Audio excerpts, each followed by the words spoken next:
এখন থেকে আর ভরে করা যাবে না। বাড়ির পিছের ঝোপের আড়ালে করতে হবে। রাত হলেই তোরা চলে আসবি। আর হ্যাঁ, সাথে একটা মাদুর আনিস, আসলে সুবিধা হবে। সেদিন ঝোপের আড়ালে যা হলো তা কোনোদিন ভোলা যাবে না। মায়ের সাথে মামার বাড়ি যেতে অন্য দিনের মতো বেরোলো বিল্টু। মামার বাড়ির নাম শুনলেই বিল্টুর মন কেমন যেন করতে শুরু করে। এরকম আগে ছিল না, কিন্তু দিদা শয্যাশায়ী হওয়ার পর থেকে একটা মেয়ে দিদার দেখাশোনা করতে এসেছে। তার নাম ডলি। দেখতেও মোটামুটি, কিন্তু চাল চলন অসাধারণ। গায়ের চাপা রং হলের বিশেষ কিছু আছে মেয়েটার মধ্যে। মামার বাড়ি যেতে 3টে টোটো বদলাতে হয়, সাথে 2টো ট্রেন। আজকে তার ওপর মাসি আসবে, সাথে বাবানও। সকালে বেরিয়ে বাড়ি ঢুকতে ঢুকতে প্রায় দুপুর হয়ে গেল। গিয়ে দিদাকে প্রণাম করতেই পাশে দেখল বসে আছে ডলি। ডলি ওই কয়েকদিন বিল্টুকে দেখে আর চোখে। দুপুরের খাওয়া শেষে ওপরে বসে আছি আর নিচে মায়েরা। বাবান পাশে ঘুমাচ্ছে। বিল্টু বসে আছে ফোনটা নিয়ে বারান্দায়। হঠাৎ নিচে গলার আওয়াজ পেয়ে বিল্টু বারান্দা দিয়ে নিচে ঝুঁকে দেখল সবাই চেঁচামেচি করছে। বিল্টু নিচে গিয়ে দেখল দিদা খাট থেকে নামতে গিয়ে পড়ে গেছেন। মা আর মাসি তখনই দিদাকে নিয়ে চলে গেলেন হাসপাতালে। বাড়িতে বিল্টু আর ডলি একা রইল। ওপরে বাবান ঘুমাচ্ছে। ডলি সব সেরে স্নান করতে গেল, আর বিল্টু ওপরে ডলিকে বলল, আমি ওপরে যাচ্ছি, কিন্তু মাঝ সিঁড়ি অবধি উঠে আবার নেমে এলো। বাড়ির পিছন দিকে পাত কুয়ার পারে ডলি বসে স্নান করছিল। বিল্টু তার থেকে কিছুটা দূরে দাঁড়িয়ে আছে। মাঝে মধ্যে অস্বস্তিতে পড়তে হচ্ছিল ওকে। কিছুক্ষণ পর আস্তে আস্তে ডলির দিকে এগিয়ে ডলির পাশে দাঁড়াল। ডলি চমকে উঠে বিল্টুর দিকে দেখল। এমন অবস্থায় ডলি কি করবে বুঝে উঠতে না পেরে নিজেকে গুছিয়ে নিল আর বলল, দাদাবাবু, আপনি এখানে কি করছেন?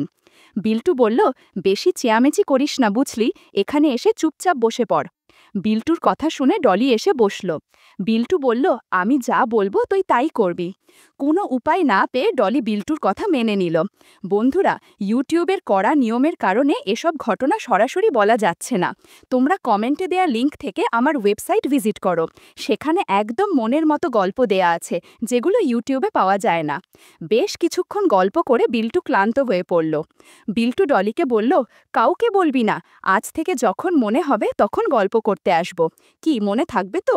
ডলি বেশ মাথা নেড়ে বলল, হ্যাঁ বিল্টু বাবু। তারপর বিল্টু ওপরে উঠে এলো। ফোনের ভিডিওটা কেমন হয়েছে দেখতে যেতেই মা ফোন করল। মা বলল, শোন বাবা, তোর দিদাকে হসপিটালে ভর্তি করা হয়েছে, তো আমি আর তোর মাসি আজ রাতটা এখানেই থাকব। তুই বাবানকে একটু সামলে রাখিস আর ডলিকে বলিস রান্না করে দেবে। কথাগুলো শুনে বিল্টুর মন আনন্দে ভরে উঠল। আচ্ছা মা, তোমরা সাবধানে থেকো, বলে ফোনটা কেটে দিল। একটু শুয়ে থেকে দুপুরের কথাটা মনে পড়তে শুরু করল। বাবানের দিকে তাকিয়ে দেখল সে এখনও ঘুমাচ্ছে। সে আস্তে আস্তে নিচে নেমে এলো। নিচে ঠাকুমার ঘরের পাশেই একটা চৌকিতে শুয়ে থাকে ডলি। বাবান ডলির বিছানার পাশে এসে দাঁড়াল। ডলি তখন একখানা ম্যাক্সি পরে ঘুমাচ্ছিল। ওকে দেখে বিল্টুর মনে অদ্ভুত টান লাগলো, নিজেকে সামলাতে কষ্ট হচ্ছিল। বন্ধুরা, ইউটিউবের কড়া নিয়মের কারণে এসব ঘটনা সরাসরি বলা যাচ্ছে না। তোমরা কমেন্টে দেয়া লিঙ্ক থেকে আমার ওয়েবসাইট ভিজিট করো। সেখানে একদম মনের মতো গল্প দেয়া আছে, যেগুলো ইউটিউবে পাওয়া যায় না। ঘণ্টাখানেক পর বিল্টু আবার ওপরে গিয়ে দেখল বাবান তখনও ঘুমাচ্ছে। অবশ্য ডলি সেরকম আওয়াজ করতে গিয়েও করেনি। বিল্টু এবার ভাইয়ের পাশে শুয়ে পড়ল। বিকেলের ঘটনার পর বিল্টু কখন ঘুমিয়ে পড়েছে বুঝতেই পারেনি। উঠে দেখে সন্ধ্যা হয়ে গেছে। পাশে বাবান শুয়েছিল, কিন্তু এখন আর নেই। জামাটা গলিয়ে নিচে নেমে বিল্টু দেখল বাবান বাইরের চৌকিতে বসে আছে। বাবানকে দেখে বিল্টু জিজ্ঞেস করল, কিরে, এখানে বসে কি করছিস? ভিতরে চল। বাবান বলল, না গো, মা তো নিচের ফোনে ফোন করে বলল যে নিমাইদা আসবে ও বাড়ি থেকে নিয়ে যেতে। নিমাইদা বাবানদের বাড়ি কাজ করে। বিল্টু সেটা জানত, তাই বাবান চলে যাবে শুনে তার খুশি যেন মনে ধরল না। খুশি আটকে রেখে বলল, আচ্ছা, এসব আবার কখন হলো? বাবান গেটের দিকে তাকিয়ে থেকে বলল, একটু আগেই তো। তার কিছুক্ষণ পরেই নিমাইদা এসে বাবানকে নিয়ে গেল। বাবানের মনটা খারাপ দিদাকে এরকমভাবে নিয়ে যেতে দেখে। বিল্টুর অবশ্য সেসবের দিকে কোনো খেয়াল নেই। ওর চিন্তা শুরু ডলিকে নিয়ে।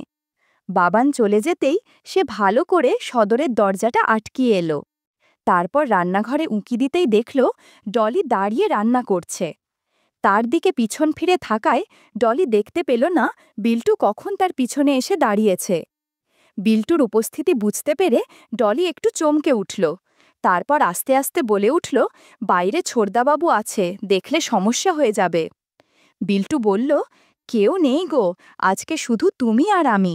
আজ আমি তোকে রান্না করতে সাহায্য করব। তুই একা সংসারের কাজ সামলাতে গিয়ে হিমশিম হয়ে পড়িস। কথাগুলো বলে বিল্টু ব্যাগ থেকে জাম্বুরা বের করল। বন্ধুরা বুঝে তো কি বলতে চাচ্ছি? বিল্টু বলল, আমি লাউ দুটো রান্না করছি, তুই খুন্তি নিয়ে একটু ডাল ঘুঁটে দে। ডলি বলল, সাবধানে করবেন বিল্টুবাবু, কেউ যদি জানতে পারে তাহলে সমস্যায় পড়ে যাব। ঘণ্টাখানেক রান্না করতে করতে কখন যে সন্ধ্যা হয়ে গেছে বোঝাই গেল না। শেষমেশ মাংস কষিয়ে আজকের মতো রান্না শেষ করল। কনেক ক্লান্ত থাকায় ডলি ঘুমিয়ে পড়ল। এদিকে বিল্টু জেগেছিল, তাই জানলার বাইরের খচমচ আওয়াজটা হঠাৎ কানে যেতেই উঠে বসল বিল্টু। পাশের টেবিল থেকে টর্চটা নিয়ে ওপরের বারান্দায় যেতেই দেখল পাশের গলিতে কারা যেন কি করছে। একটা মেয়ে আর একটা বয়স্ক লোকের কথা কানে আসছিল। বিল্টু সেদিকে টর্চ মারতেই অবাক হয়ে গেল। এই কি দেখছে সে? পাশের বাড়ির কেয়া বৌদি ওপাড়ার বিশু কাকু কি যেন করছে। টর্চের আলো পড়তেই দুজনে তড়িঘড়ি করে পালিয়ে গেল। পরদিন সকালে বিল্টুর ঘুম ভাঙল অন্য দিনের চেয়ে তাড়াতাড়ি। ঘুম থেকে উঠে বসে পাশে দেখল ডলি পাশে শুয়ে আছে। বল্টু উঠে ডলিকে ডেকে উঠালো আর নিজে ফ্রশ হতে চলে গেল। কিছুক্ষণ বাদে বিল্টুর মা এলেন। ততক্ষণে বিল্টু আবার ভালো ছেলে হয়ে গেছে। মায়ের কাছ থেকে দিদার খোঁজ খবর জানল। মা বলল, এখন কয়েকদিন বিল্টুকে এখানেই থাকতে হবে, আর তিনি রাতে দিদার কাছে থাকবেন। বিল্টু মুখে কিছু বলল না, কিন্তু মনে মনে অনেক খুশি ছিল। ডলি আজকে সামান্য খুঁড়িয়ে হাঁটছিল দেখে বিল্টুর মা প্রশ্ন করলেন, কি হয়েছে? তাইতে সে বলল যে কাল উঠোনে পড়ে গেছে। বিল্টুও একই কথা বলল। সন্ধে হতে বিল্টুর মা চলে গেলেন হাসপাতালে। এদিকে বিল্টু বেশ কিছুক্ষণ ডলিকে রান্না কাজে সাহায্য করল।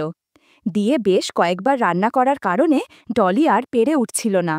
তাই আর বিশেষ কিছু না করে বিল্টু ওপরে উঠে গেল। কি করবে ভাবতে ভাবতে বাড়ির পিছনের অন্ধকারটায় চোখ গেল। আজকেও বিশ্বকাকু দাঁড়িয়ে আছে। এটা দেখে বিল্টুর মাথায় একটা বুদ্ধি আসলো। পিছনের জায়গাটা খুবই অন্ধকার, কাউকে দেখা যায় না। সে ঘর থেকে একটা কালো চাদর গায়ে দিয়ে পিছনের দরজা দিয়ে বেরিয়ে বিশু কাকার পিছনে গিয়ে দাঁড়িয়ে বলল, এই যে আপনি এখানে জাদু দেখান রোজ, তা আপনার বউ আর মেয়ে জানলে কেমন হবে? বিশু কাকা ভয় পেয়ে ছিটকে গিয়ে বলল, কে কে বলল? বিল্টু এবার একটা জোরে হাসি দিল, আর বিশু কাকা ভয়ে উল্টো দিকে দৌড়ে পালালো। মিনিট খানেক পর কেয়া বৌদি এলো। এসেই বিল্টুকে বিশু কাকা ভেবে তার সামনে বসলেন। কোনো ভূমিকা ছাড়াই গল্পের পর্যায়ে চলে গেল দেখে একটু অবাক হলেও বিল্টুর ভালোই হলো। যতই হোক বিশু কাকার গলার আওয়াজ তো সে নকল করতে পারবে না। জাদুর লাঠির জাদু দেখার সময় কেয়া বৌদি অবাক হয়ে গেল। বন্ধুরা, তোমরা বুঝেছ তো কিসের জাদু? সে জিজ্ঞেস করল, আজকে আবার কোন বাবার থেকে ওষুধ খেয়ে এসেছ? বলে বিল্টুর জবাবের অপেক্ষা না করে আবার বলল, আজকে কেমন যেন আলাদা লাগছে। বিল্টু এবার দেখল আর উপায় নেই, শেষে বলল, বিশু কাকা তো ভয়ে পালিয়েছে। কেয়া বৌদি এবার চমকে উঠল বিল্টুর গলার আওয়াজে। বিল্টু, তুই? বলেই দূরে সরে গেল আর ছুটে বাড়ির দিকে চলল। বিল্টু বেশ আশাহত হয়ে বাড়ি এসে রাতের খাবার খেয়ে শুয়ে পড়ল। পরদিন সকালে ডলি এসে বলল, কেয়া বৌদি বিল্টুকে তার বাড়ি ডেকেছে। বিল্টু তৎক্ষণাৎ উঠে কেয়ার বৌদির বাড়ির দিকে পা বাড়াল। কেয়া বৌদির বাড়ি ঢুকতেই বৌদি বিল্টুকে ড্রয়িং রুমে বসালো। কেয়া বৌদিকে আজ অনেক সুন্দর লাগছে। একটা হালকা রঙের শাড়ি পরেছে, সাথে হাতাকাটা লাল ব্লাউজ, চুলটা খোলা আর হালকা লিপস্টিক। কেয়া বৌদি বলল, তুই কি জানিস আমার আর বিশুর সম্পর্কে? বিল্টু বলল, সে জানার কি আছে, সেদিনই তো দেখলাম। আজকে সকালে তো দাদার সাথে দেখা হয়েছিল, ভাবলাম তোমাদের কথা বলে দেই। কেয়া বৌদি বলল, না দয়া করে বলিস না। বিল্টু বলল, আচ্ছা, তাহলে আমি কি পাবো না বললে? কেয়া বৌদি বলল, তোর দাদা কিচ্ছু পারে না। তুই বল, তুমি আমার থেকে বিশুকে আলাদা করবি না। তুই যা বলবি তাই করব। এখন বাড়িতে মা আছে, সন্ধেবেলায় চলে এসো। বলে বিল্টু নিজের বাড়ি চলে গেল। বিকেল হতেই বিল্টুর মা বেরিয়ে গেলেন। বেশ দূরে হাসপাতাল, তাই জলদি বেরোতে হলো। বিল্টুর অবশ্য এসবে কোনো মাথা ব্যথা নেই। মা চলে যেতে সে নিচের ঘরে এসে বসল। ডলি আস্তে আস্তে ঘরের কাজকর্ম করছে। এমন সময় দরজায় কড়া নাড়ার আওয়াজ হতেই ডলি গিয়ে দরজা খুলে দিল। ডলিকে বলাই ছিল, তাই সে কেয়া বৌদিকে নিয়ে ভেতরের ঘরে এসে বিল্টুকে ডাকল। বিল্টু একটা বারমুডা পরে বাইরে এসে দাঁড়াতে দেখে কেয়া বৌদি আর ডলি দাঁড়িয়ে আছে। কেয়ার পরনে একটা সাধারণ শাড়ি, সকালের মতো অত সাজ নেই তার। বিল্টু তাকে নিয়ে ঘরে এসে ডলিকে চোখের ইশারা করতেই সে চলে গেল। এদিকে ঘরের দরজাটা আটকিয়ে কেয়া বৌদির সাথে গল্প করতে শুরু করল। কিছুক্ষণ গল্প করতে এমন সময় পেছনের দরজাটা খুলে গেল। কেয়া বৌদি চমকে সেদিকে তাকাল, দেখল ডলি একটা হালকা রঙের গামছা জড়িয়ে ঘরে ঢুকছে। বিল্টু হেসে বলল, কিরে, তুইও গল্প করবি নাকি? কেয়া বৌদি একটু ইতস্তত বোধ করে বলল, আচ্ছা, কিন্তু ও গামছা জড়িয়ে ঘুরছে কেন? ডলি বলল, ছোটা বাবুই তো এখন আমার মালিক, তিনি বলেছেন, তাই তার ইচ্ছেতে আমি এরকমই থাকব। ডলি একটা ট্রে করে লাল পানি এনেছে, সেগুলো গ্লাসে ঢেলে সার্ভ করল আর বিছানায় বসল। বিল্টু বলল, যাক, ভালোই হলো, এখন গল্প করা যাবে। বন্ধুরা, তোমরা বুঝছো তো কোন গল্প? সেদিন অনেক রাত অবধি আড্ডা হয়েছে।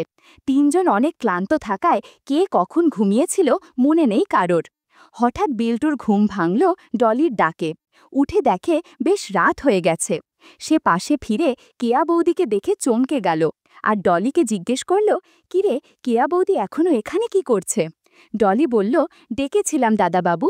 ও বলল, আজকে নাকি ওর বর আসবে না, তাই আজকে এখানেই থাকবে।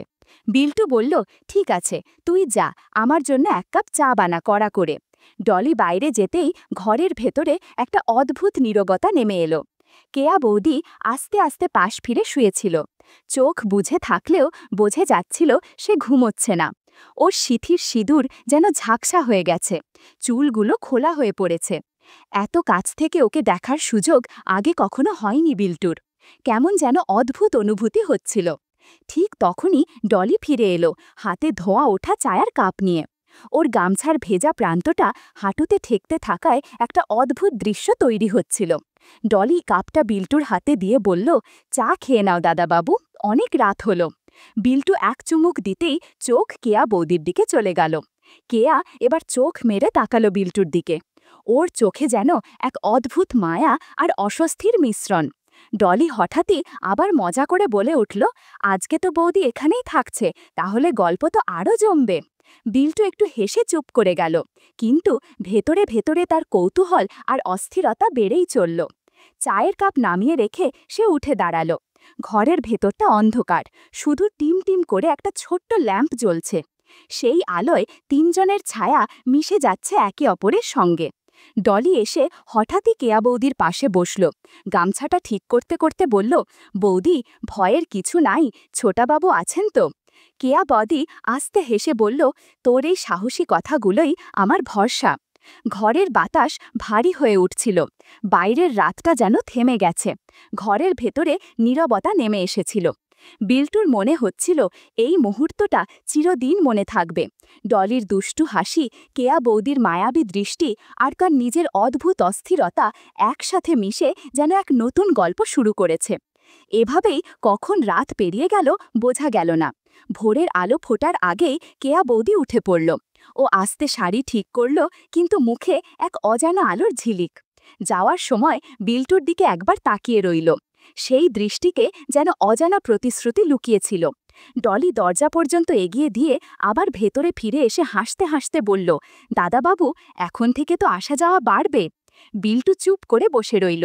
চায়ের শেষ ফোঁটা চুমুক দিয়ে গলা ভিজাল, কিন্তু মনে হচ্ছিল তার ভেতরে কেমন এক ঝড় শুরু হয়ে গেছে।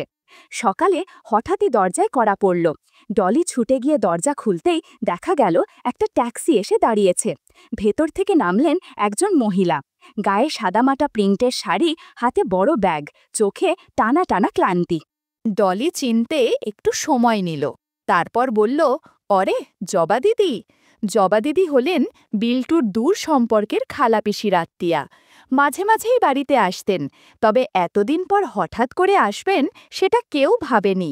তিনি সরাসরি ঘরে ঢুকে বললেন, হাসপাতালে তোমার দিদাকে দেখতে গিয়েছিলাম, ভাবলাম এখানে থেকে ঘুরে আসা যাক। ডলি তড়িঘড়ি করে ব্যাগটা নিয়ে ভেতরে ঢুকালো। মুখে হাসি ফুটালেও ভেতরে কেমন যেন অস্বস্তি বোধ করছিল, কারণ এতদিন যা কিছু চলছিল এখন সব কিছু সামলানো কঠিন হয়ে যাবে।